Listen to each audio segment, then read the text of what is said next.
Hey everybody, so today I'm going to be sharing with you a step-by-step procedure on a Kia Sorento. I did one video before on kind of an overview of the timing belt, but it seems like a lot of people really are interested in how this goes blow by blow, step by step.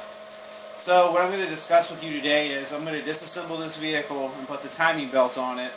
In the process of this, I'm going to tell you how the belts operate, the drive belts. I'm going to tell you how to take the tension on and off of the timing belt itself. I'm also going to get into the crank angle sensor, also known as the crankshaft sensor. And this right here, this particular car is making a noise, and we've determined that this is what it's coming from, the blade here. So, which is also known as a reluctor wheel, crank angle sensor, blade, whatever you want to call it. And what happens is it separates, unbeknownst, and then it's just got two little rods in it that fasten it. So once they wiggle loose, or, you know, in this particular case, timing belt's done, it can jar it loose, or just time, or whatever. This can come loose, and then, of course, it causes the timing to come off because it's not firing right. Anyway, that seems real technical. So I'm going to try to make this interesting for you. As interesting as I possibly humanly can. As much as a Kia can be interesting. Although this is a 3.5 liter Mitsubishi engine, so you're going to find it in the Sedonas. Mitsubishi puts it in a bunch of their vehicles. Worldwide, I'm sure it's in lots of cars because I know the YouTube circulates all over the world. So this would apply to any 3.5 liter Mitsubishi. The particular year on this car, I believe, is a 2003. And like I said, we're going to discuss everything that has to do with the timing and achieving this job in a very quick and efficient and inexpensive manner. Alright, so I'm going to jump right into it. You can go ahead and pause it, and then I'm going to go ahead and that's how we're going to do it. I'm going to start a section, I'm going to pause it. That way I'm not eating up all the airspace for you guys out there. That way you can kind of see it happen a little bit faster. But I am going to take time to talk about each individual component as it may pertain to the job. I cut it. Okay guys, so the first thing we're going to do is we're going to take this cover that covers the top of the radiator off. It has 2, 4, 5, 6, 7, 8, 9, 10, 11 fasteners. They work very easily. They look like Phillips head, but really it's a little compression thing. So I use a little pry thing, and basically they pop up, and that's how they all work, just like that. And just to show you, because I do want to show everybody how this works, these right here can be bought at any AutoZone, any discount place, anybody anywhere has got these little plastic body rivets. So no big deal if you break one or whatever, but that's how they operate. You just untwist it, and then they just pop out. Alright, go ahead and cut it, and I'm going to take this off. Alright, now that I've removed those, you'll see this just gently pulls off. You shouldn't have any kind of force needed whatsoever. The next thing that's you're going to find yourself up against is this vehicle cover right here. This is very simple. I've already took the time to save some time. I just went and took these little 10 millimeters off. There's 4 right here, 1 here, and 1 here, so it's a total of 6. And this, once again, once it's unbolted, just slides right off. Alright, the next few items are pretty simple. You're going to take off the drive belts. You see I just did it on the power steering, and then there's one on the AC, and of course the alternator. And also, all you really do, you'll see each one of them has a tensioner bolt. You just unbolt this and make it loose, and then you lefty loosey righty tighty on the tighten. So you just take them in and off just like that. Very simple to do. There's 3 belts. Take them off, and what I do is, this is just a little tip if you're at home doing it. There's 2 on this side. Of course, the track is a little different on the bottom one and the top one, but you can put the top one a little bit higher up on the right there, and then sit that there, or you can just tag them. I've done so many that I'm used to it. But if you need the help mentally, just go ahead and put one up here for the power steering and the alternator, and of course one for the AC over there. Now, the other thing that I'm not going to take the time to do to show you because it's just that simple. Underneath the bottom of this, there's a metal tray. That tray has about, I don't know, 10 bolts or so. You just bolt them off and just slide it down, and what that does is just gives you access. It's just a bottom cover, real easy. But since this is kind of a nuts and bolts, I'm just going to let that one slide and just kind of get right into how I take this apart. Alright, so we're going to move now to get disconnecting some of the electrical stuff that needs to be done. This first one back here, it's a little square. This is actually your cam sensor and crank sensor. That's your cam sensor. And this one right here is your crank sensor. That's the one that goes on the bottom that always goes bad. Just in case you're wondering where it's at. And just more food for thought. If my memory serves me correctly, I think black is actually the ground on this. Green is the hot. And blue should show a hot if you're actually doing a test to see if you got signal or not. Just throwing that out there if it helps somebody. You can just slide it off of the post like I just did. And away it goes. Now the next little electrical sensor, if you can catch it, look down here by the fan down here. You're going to see it. See my hand? Mm-hmm. There's two of these. This right here, just go to your fan. It's kind of hard to feel through it because I got gloves on, but give me a second. I'll pop them out. Alright, so I've got the electrical fans disconnected. When I pull the fan out here in a second, I'm going to show you how it's done.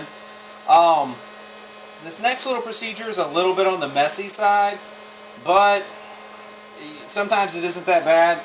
You can put something underneath the car, but which I have right now. I just don't like any fluids to get on anything. So we're going to have to disconnect this hose, and I'll show you a little trick that kind of helps sometimes. It's not a guarantee, but it may help you this time. Right? One little help could help go a long way, I hope, right? Alright, so you want to be easy on these because this is a plastic radiator. So I'm just kind of working it out. There we go. So, thank God we got this hose. Wait a minute. We might even get luckier than that. I think it's actually empty. Alright, cool. So this hose is off. I'm going to put it over there in a second, but here's your second hose that you're going to have to worry with right here. See it, guys? Now, I've already put a brass nipple on this because most of these come with a plastic one, so be very careful right now. This is where you cannot afford to mess up. If you need to, take it off from this end because it's metal, because this right here, from the factory, have a plastic nipple and almost every one of them break. As you can see why. See how hard that is on there?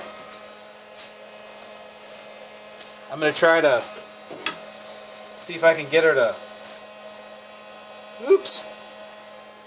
We don't want that. Just trying to get it off a little bit here. Of course, thank God, I have the brass fitting on mine, so it's not that big of a worry. Now, what I do with this hose on almost every occasion, first, to make sure that thing ain't broke. Okay, it's not. I just kind of tuck it out of the way somewhere. Because basically you're going to have access in a second anyway. So now I've got this hose and that hose. Now, I'm not going to be changing the water pump out on this one.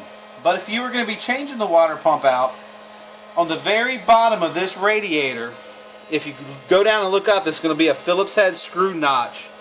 When you look at it, it's going to be right underneath it. It's Phillips head. It's going to require a really big one.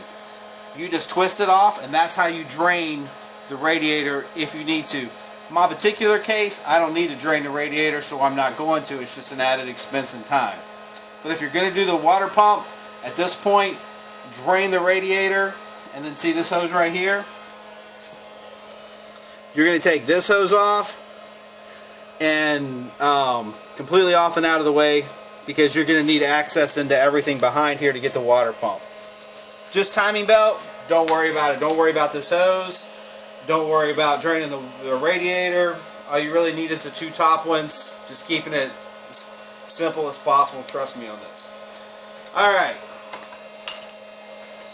Now, we're going to take the fan out. This is the next big deal because you have to have access to everything. And to get the fastest access, of course, when you take the fan out, very simple. We just already unplugged the two fans. Now it's a 10 millimeter on each side. So hold on a second, I'm going to grab something to take it off with. Alright, so like I said, two 10 millimeters. And off comes the fans. Should be right about there right now. You'll notice too that the timing cover and all this, they all use the same little 10 millimeter bolts. Oops, don't ever do that. Let me just set these right here for a second.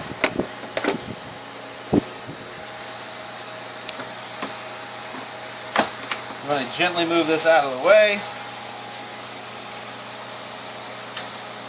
The first thing you got to do is watch this right here, because this is a trick people are going to get caught on. You see this hose right here? You got to disconnect this one. You see me moving it out of the way? Because it gets caught. It's got a little rubber, it's got a little curve there for the hose to sit in. So you just kind of do the little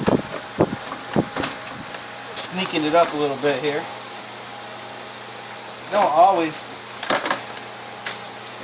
get that it's supposed to listen and do what it's told.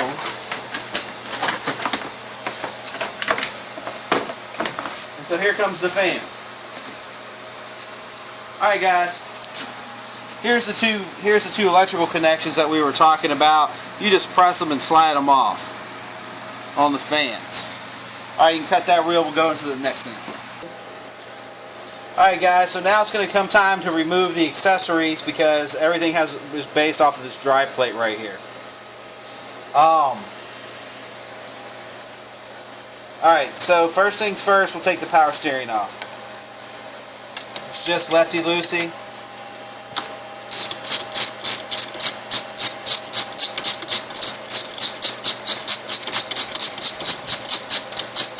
I use these lightweight half-inch because they're so much lighter than the solid steel. Of course, I understand the solid steel ones are good for breaking it loose, and I have that as well. Maybe I can learn how to talk. I have that as well. So let's see. There's going to be one here, one down here.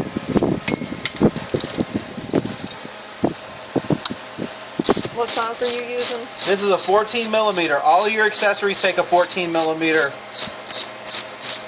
When we get to timing, this is the only time you'll change it. You'll get to a 12 millimeter, and the covers are 10 millimeter. So 10, 12, and 14 is what it takes.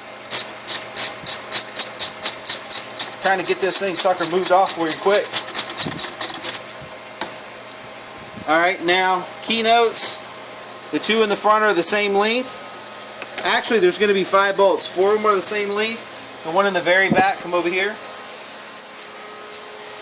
You're going to notice it right here. This power steering one, just for you home mechanics, is going to be right here on the back. It's actually going to be a different length.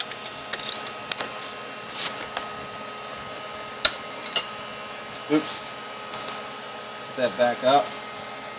I will deal with it in a second.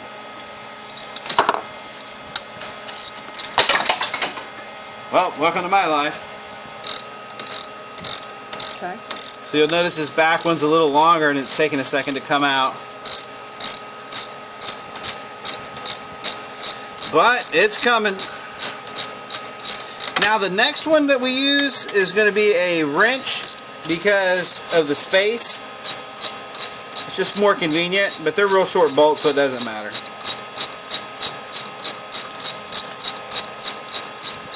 Okay, this should be out any second.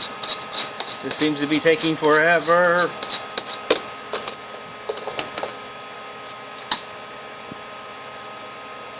It's out. Now I want to show you the difference in the length in the bolts. So always remember that back one's just a little bit longer. So don't sweat the power steering because it's all pretty much the same. Now we got these two up here. I'll show you real close. See them? Got them. Okay, now what I'm doing basically is I'm removing the whole bracket. Some people would prefer to just take out the power steering pump itself. Than me, now that would just be way too easy. Just kidding. It's not as easy as you think it is. Especially when you're using a 15 millimeter and it's supposed to be a 14. So that, I was just using my breaker wrench for the real wrench. So let's see if we can try the right size and see what happens. Okay, there we go. You kill this so I'm not killing our viewers' eyeballs.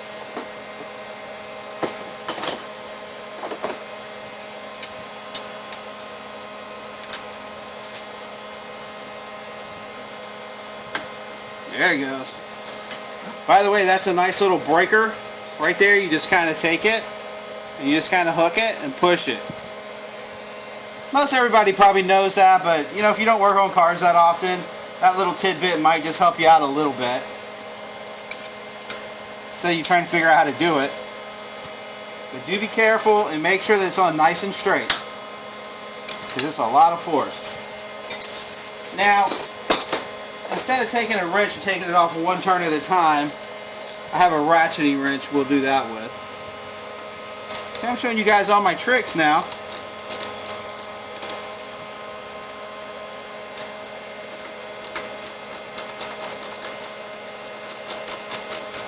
Oh, honestly, it shouldn't take that long to take the power steering off. Of course, I'm trying to win an Emmy, that's why it's taking me longer than normal. Usually you can use an air tool. Of course, you wouldn't get one on this anyway, but it will speed things up, but they're really hard to teach a video with air tools because they're so loud. One thing I've learned from doing videos for my friends on YouTube, y'all do not like loud noises. BAM! No, I was kidding. See, I was just checking you out to see if you were asleep or not. Okay, so this right here is coming off. And then what we're going to work on next is probably the alternator. See? There's only 3 accessories you got to worry about. This is one of them. So you're a third of the way there. If I can actually get this out.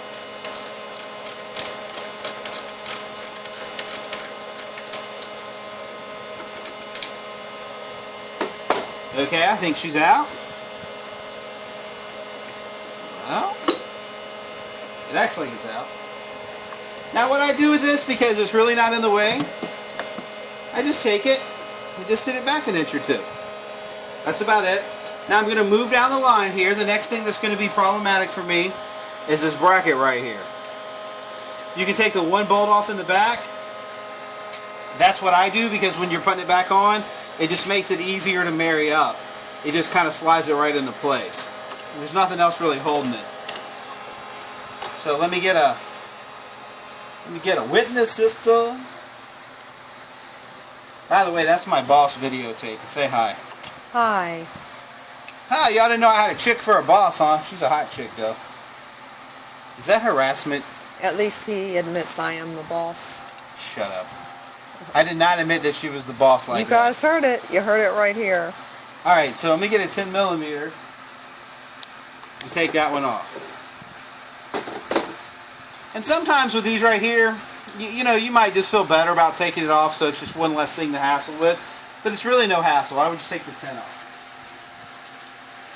Save yourself the time, guys. Because every bolt you take off is another bolt you got to put back on. And by the way, that's a 12. Let me start learning how to act right here.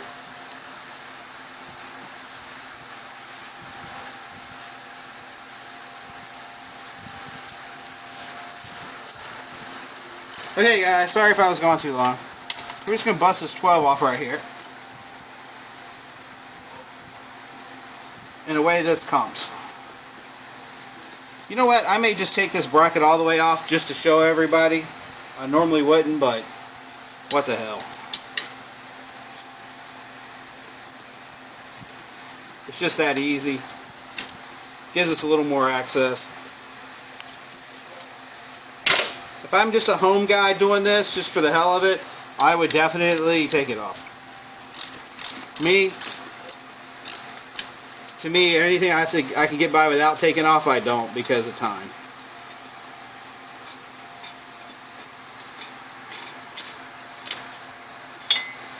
Okay, so I'm going to sit this here.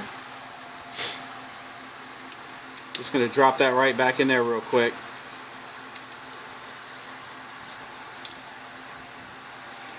whenever you have strange brackets like that, I always do that because I don't feel like keeping up with the where stuff goes. On a level that minute, I don't like to micromanage at that level. Okay, so now we've got the power steerings out of the way. Everybody say yay. Yay. Now, and guys, before you take your belts off, this is a really smart thing to do. See down here, the water pump pulley? It has these number 10s on it. See these little studs right here? Can you see that in the video frame? Right here? Yes. Alright, loosen those before you take your belts off. So give me a second. Go ahead and pause it while I take them off. Alright, so a second ago we were just working on taking this off. Which you can see goes right here. That's the water pump jacket. Now the reason I have the back plate off and I didn't go into the other two accessories, this is one, if you ever heard out of sight, out of mind, and that's exactly what's happening here. You cannot actually get close enough to video what's going on. So let me show you, because both of them are related to this bracket. The AC, which will be on the bottom corner here, if you notice here on the side, it's got a smaller and just a little bit wider wedge, and basically the alternator slides on that, and it's got a long bolt and a short bolt. Now the trick to getting this off is taking a little wooden rod and a plastic hammer and just tapping it, because see, friction is going to hold it on there. Technically you could take it off without taking the alternator off, but trust me, it's too big of a pain in the ass. So just go ahead and tap it off of there. I didn't even unplug it because it doesn't matter. I just softly took it off and just laid it to the side. Now, the the air conditioning is a whole lot different ball game. How this works is, the first thing you're going to have to do, let's take a look at this AC I have laying here. Here's the AC. I have it pulled up and out of the way. The first thing you do is take the tray out of here, because if not, on a two-wheel drive, it's going to cut your hand right here and you don't have any access. So you take the tray out, kind of negotiate a little bit, because it's got the rubber hoses. So you got a little bit of ability to move it back or forth. So of course I put it up here in the tray where I could actually get out of it, because you're working in this area. Now these are just 14 millimeters. Just use a short socket. Be a little patient with it, but take that tray out so you have, because basically you're trying to get into here. See if I can't kill myself with something today. Okay, so basically with that short 14 millimeter, you're just kind of working it, or you can use a ratcheting wrench, whatever. When that slides, the reason this is up here is because once you get the AC out of the way, and trust me, you will want it out of the way, this little sucker goes underneath the side of the engine block, and it also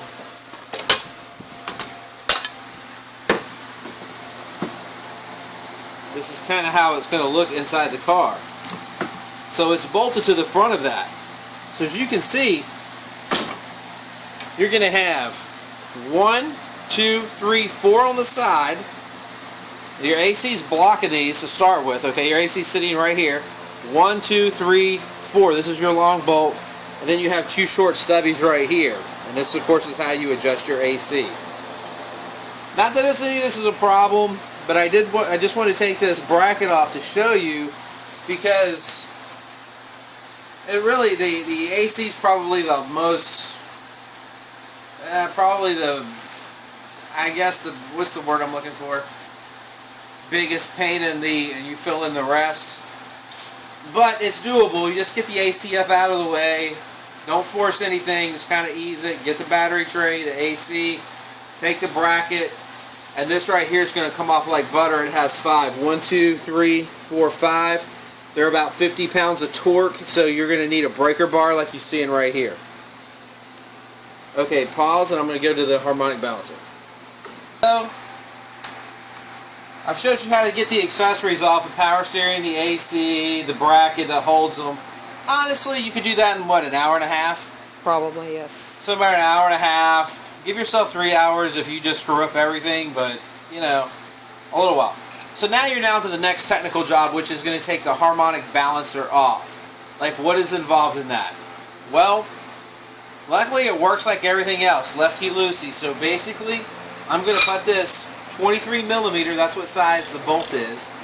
I'm going to slip it on there. I'm going to put this extension bar, breaker bar, which, by the way, this is a jack handle. They work perfect because they're just built tough as hell. Also, side as a weapon just in case you need it. Protect yourself from your wife. Or for your wife to beat up the Kia.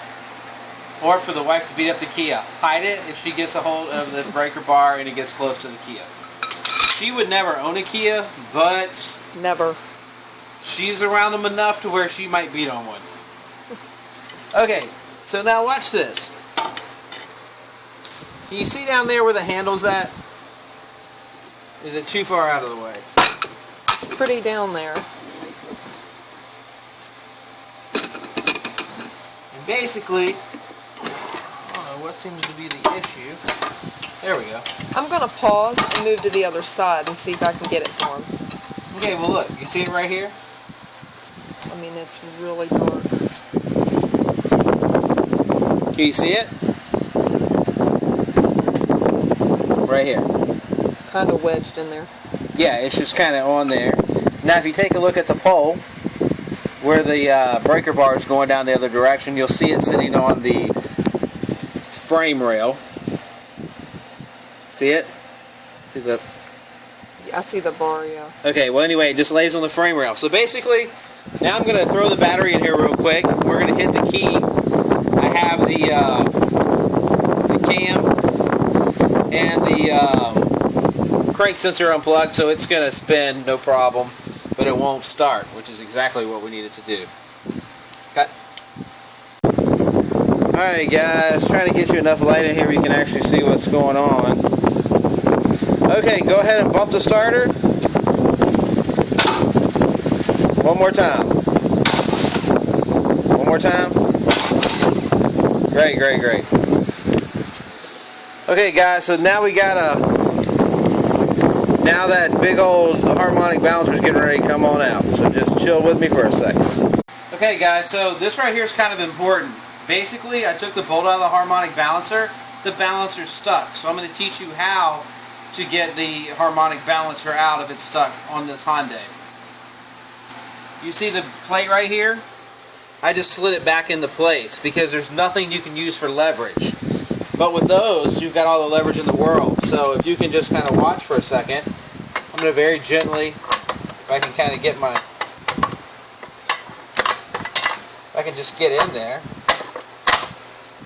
There it goes. See it moving? Mm-hmm. So that's what you do. You just kind of, you ain't in a hurry with nothing. You just kind of want to.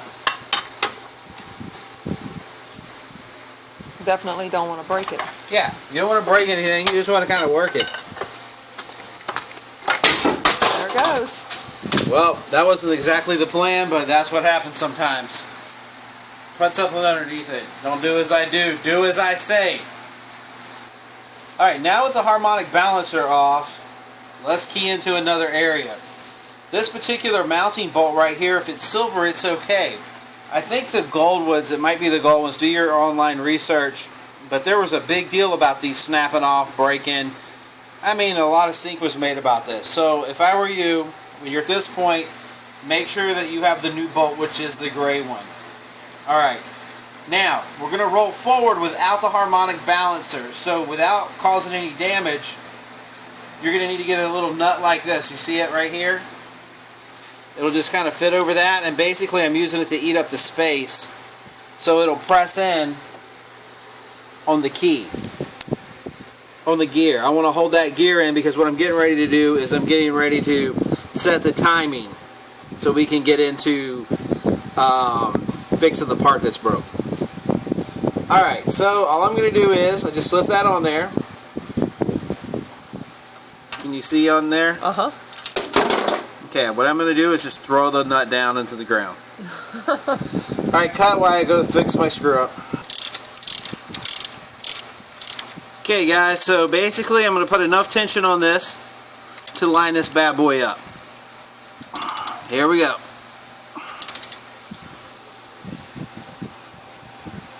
Now I don't know if you can tell.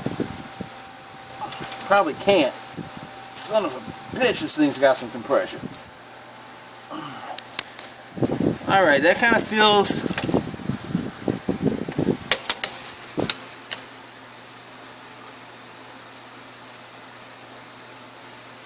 Alright, that feels right. That looks right. This is right. You want to point out the marks? Yeah, let's go ahead and point out the marks. The first mark that's important is down here. I don't know if you can see it or not. See the crank sensor? And you're going to see the little notch sitting beside it. You see that little notch? Point that out to them. I can see it, but point it out. Okay. It's going to be right. There's a little line right here, and there's a notch on the crank wheel. On the crank gear right there, and there's a notch. Those two have to be absolutely perfect with each other. Now, moving up here, the factory's got two little blue dots on here. It's an edge there and an edge here. Now, I don't know if you can catch that inside there, but there's a blade that corresponds with each one of those edges. You see them? Yes. Okay, so that's your timing marks for this side, for this exhaust and intake cam right here. And of course, it's got matching ones on this side. You're probably like, Jamie, how are you going to do that? Well, there's a little trick to this, my friend.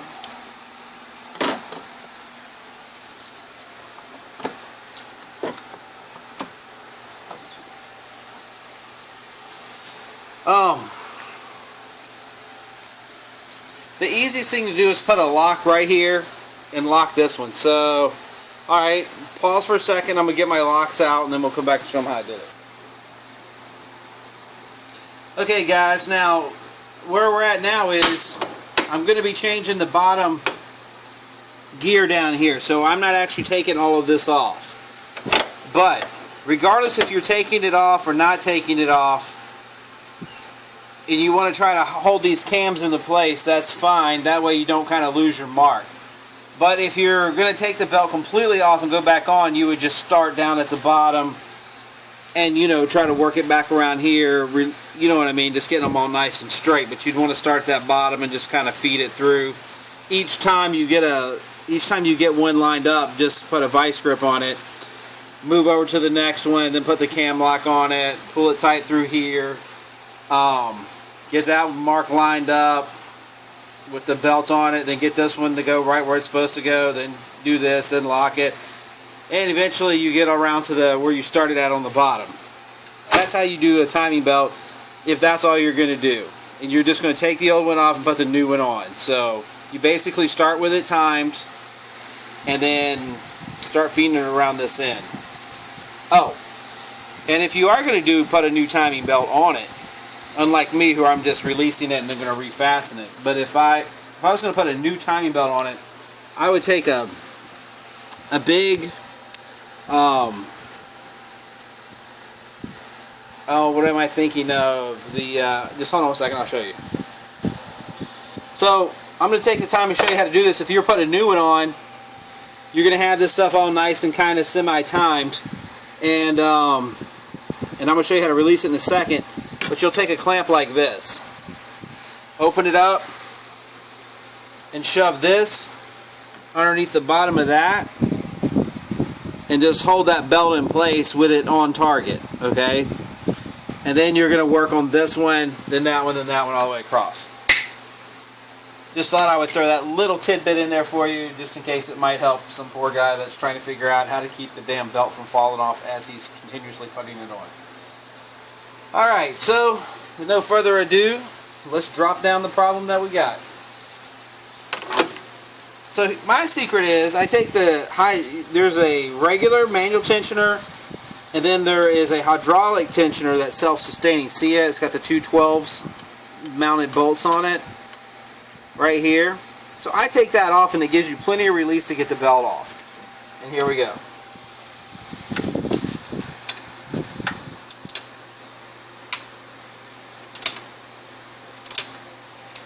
Okay, the first one's already free.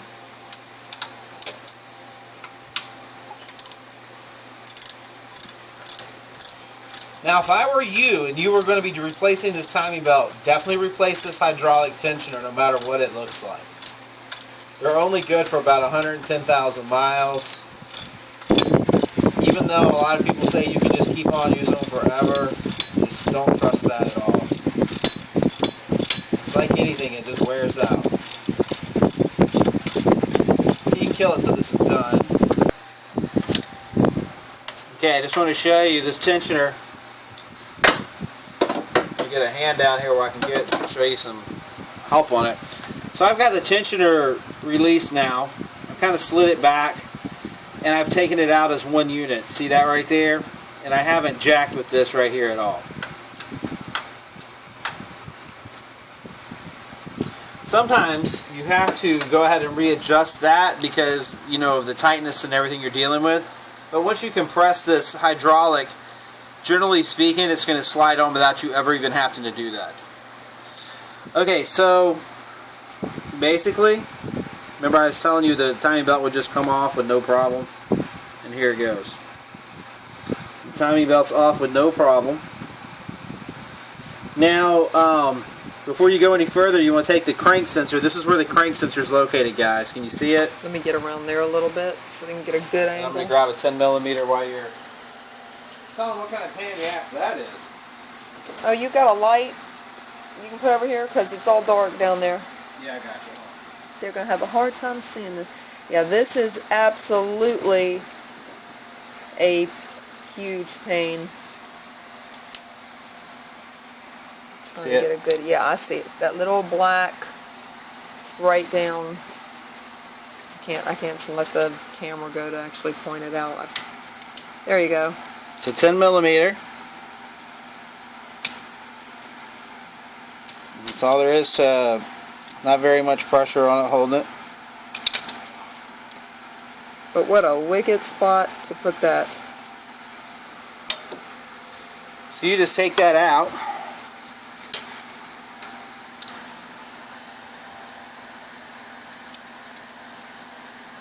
Right? It's supposed to be easy enough. Easy would be if it wasn't in that location, wouldn't it? Yeah. Although once you got the timing out, not that big a deal. But it's kind of tricky if you're just trying to do the crank sensor with the timing belt still on it based on the location of the tensioner and the belt. I think I about got this bolt out.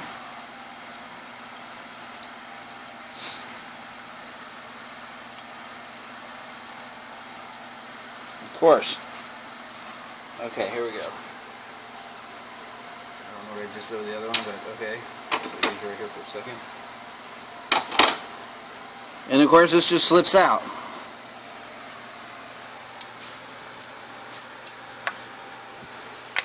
And now we want to take a look at the timing belt. Oh, she's been getting beat up a little bit. Sure has. See, it's a brand new one. But you see the damage that's happening on the back side there? That's being caused by the reluctor wheel. Because when we initially did this, we didn't change the reluctor wheel. There's the original Vaseline I had on it. But there's nothing wrong with it. It's just scratching it a little bit. But what the real problem is that reluctor wheel... It would have had something wrong with it. Woo! That's some bitches in there. Alright, hold on. Let me just get them out. Oh, something to help it come out.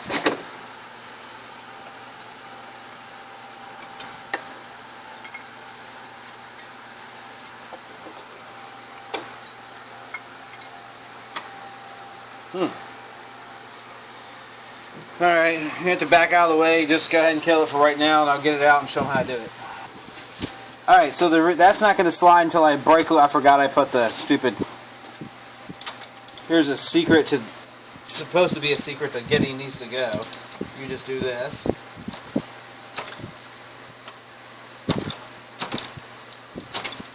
Well, there you go. See, because it's on its compression strokes, you should be able to snatch on it with those quick pulls to get it to break free because you're not really putting that much pressure to hold it in to start with. Whoops! Just don't drop this again. Alright, so here we go.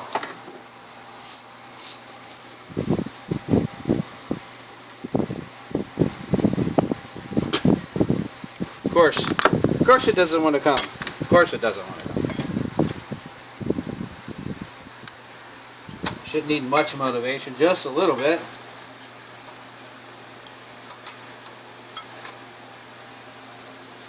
It's trying to come off.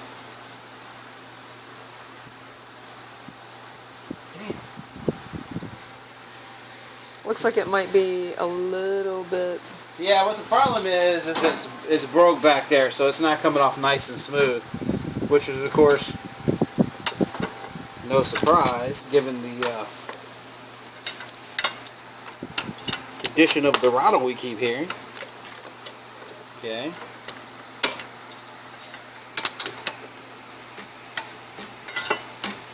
Y'all sure you like these real life videos? Cause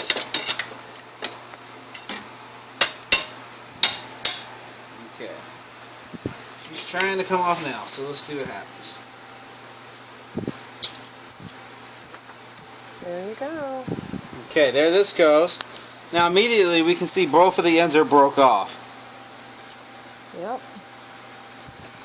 And here's the noisemaker. Well, of course it doesn't want to come off. It likes it in there.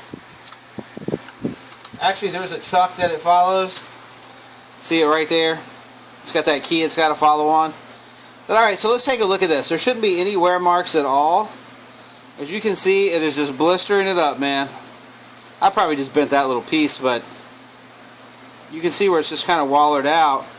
And I guess not looking so great. Next video we're going to compare these two and show you why this is broke and why you should actually change it out.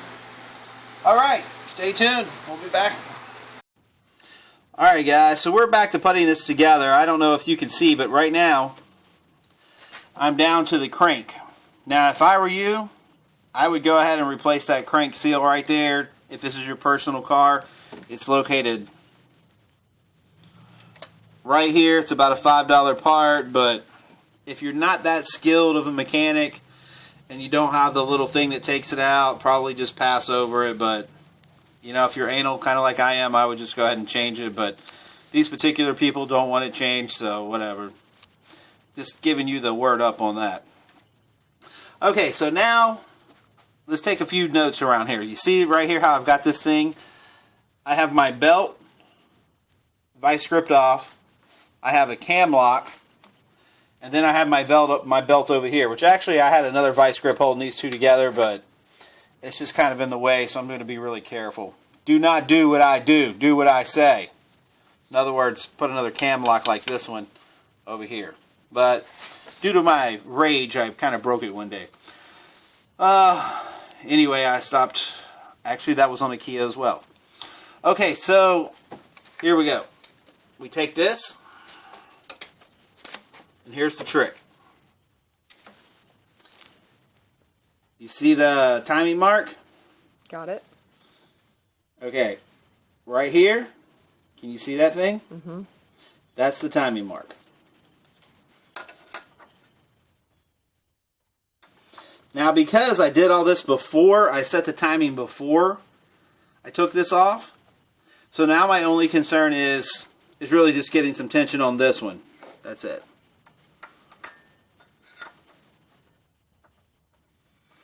And this has got like a little cog right here, see? A Woodruff key, that's what they're called. And it's kind of low. This particular one's kind of right here on the back when I'm having a hard time getting my hands on it, or around it, or whatever you want to call it. Dang. Okay, if you want, you can pause while I'm doing this, and we'll come right back. Alright guys, so come on over here. I just got the crank sprocket on, as you see. And what I did was, I put the bolt back in it to be able to manipulate it. But I kicked it back a tooth, caught this, turned it over, and tightened it.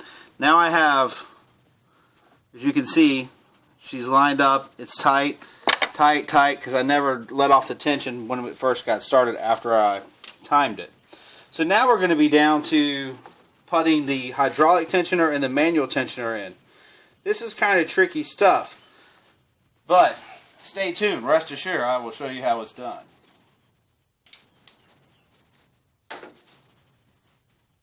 Alright guys, so we're down to the point now where I went ahead and put the hydraulic tensioner on. It's just finger tight.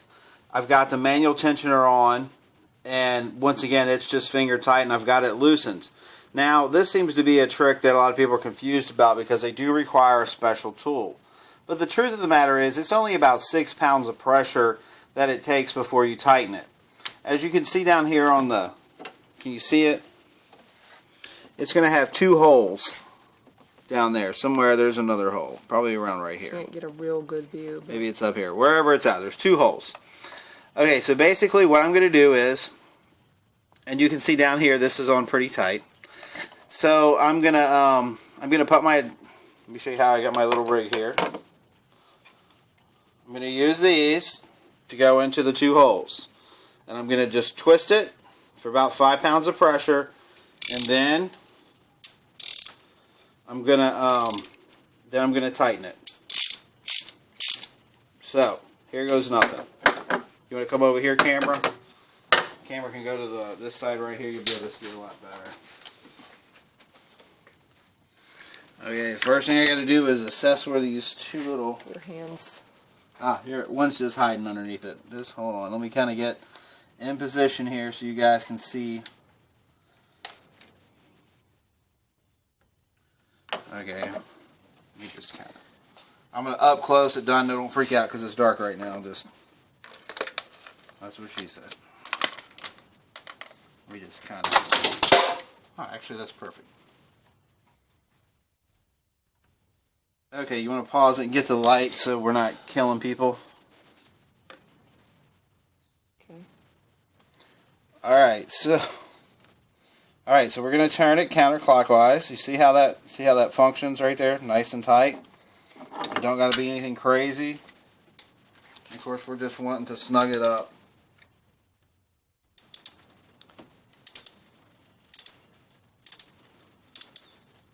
God dang, how much did I have this thing?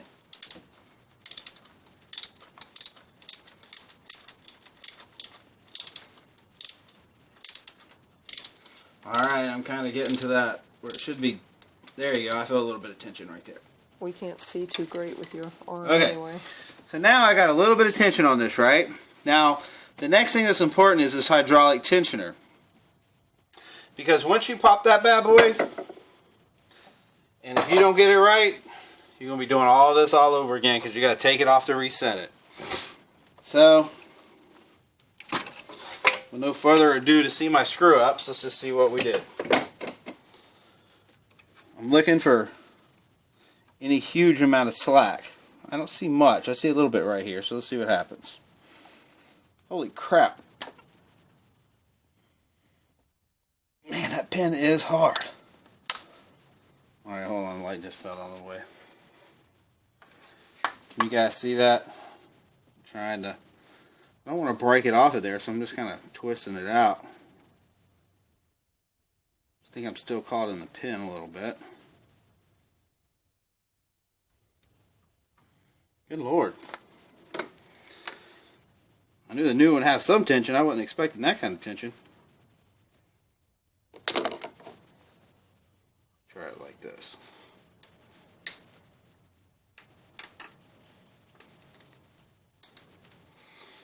Okay, that's intense.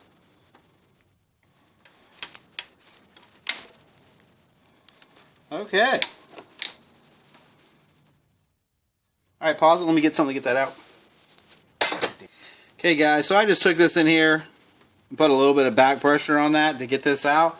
But man, that new tensioner, man, holy crap, that thing's got some tension and power. Okay, so now the magic trick. I've taken the locks off. Seem pretty taut everywhere. I mean, you know, looks pretty good. So let's try it out.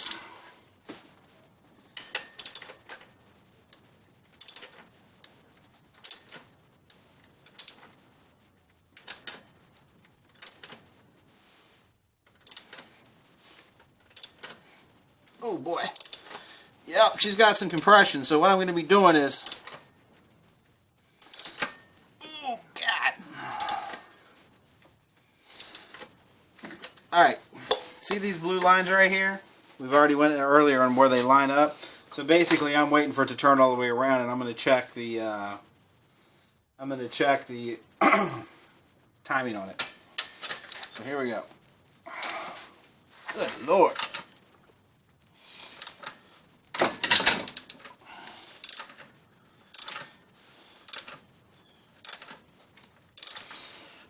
Okay, eventually.